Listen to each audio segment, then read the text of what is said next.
கடவுளுடைய வார்த்தைக்கு கீழ்ப்படியுங்கள். உங்களுக்கு அது அர்த்தமற்றதாய் தெரிந்தாலும் கூட, அது ரொம்ப முக்கியம். கடவுளுடைய வார்த்தைக்கு கீழ்ப்படியுங்கள், அர்த்தமற்றதாய் தெரிந்தாலும் கூட. அப்படின்னு ஏன் சொல்றேன் அப்படின்னா, லூக்கா நற்செய்திகாரம் 5:4 பார்க்கிறோம். சீமோனை நோக்கி ஆழத்திற்கு கொண்டு போய் மீன்பிடிக்க உங்கள் வலைகளை போடுங்கள் என்று அப்படின்னு ஆண்டவர் சொல்றாரு. அப்ப ஆழத்திற்கு கொண்டு போய் போடுங்கன்னு சொன்ன உடனே அவர் என்ன சொல்றாரு? ஐயா, நான் இரவு முழுவதும் பாடுபட்டு உழைத்தோம்யா, ஒண்ணுமே கிடைக்கலையா, ஆனாலும் உம் சொற்படி நாங்க போடுறோம் அப்படின்னு. ஒரு மீனவன் பேதுரு, ஒரு சீமோன் பேதுரு ஒரு மீனவன்.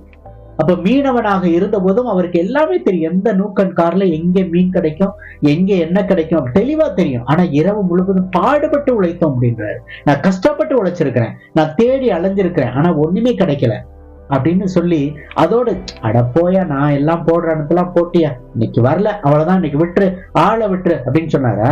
இல்ல, உடனடியாக கடவுளுடைய வார்த்தைக்கு கீழ்ப்படிந்தார். அப்படியே கொண்டு போட நினைச்சார். அப்ப நமது பார்வையில் அர்த்தமற்றதாக தெரிந்தாலும் கூட நான் கடவுளுடைய வார்த்தைக்கு நான் கீழ்ப்படியணும். அதான் முக்கியம். அப்ப நம்ம வாழ்க்கையிலையும் கூட நாமளும் பலரும் சொல்லுவோம்ல, நான்லாம் முயற்சி பண்ணிட்டேப்பா, நான்லாம் இதெல்லாம் செஞ்சு பார்த்துட்டேப்பா.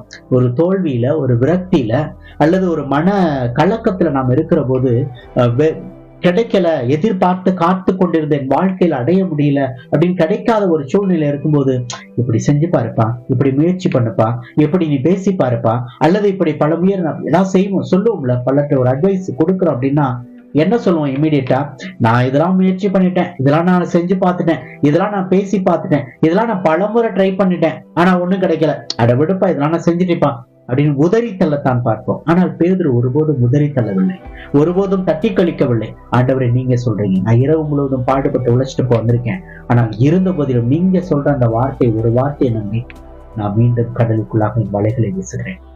மிகப்பெரிய மேம்பாட்டை படித்து கண்டுகொண்டார். அன்புக்குரிய சகோதர சகோதரிகளே, நம் வாழ்க்கையிலும் கூட நம் பார்வைக்கு அர்த்தமற்றதாக தெரியலாம். கடவுள் சொல்லுகின்ற ஒரு சில கட்டளைகள் நம் பார்வைக்கு அர்த்தமற்றதாக தெரியலாம். ஆனால் கடவுளுடைய வார்த்தைக்கு நாம் கீழ்ப்படுகிற போது நம் வாழ்க்கையில் அது அர்த்தம் உள்ளதாக மாறுகிறது.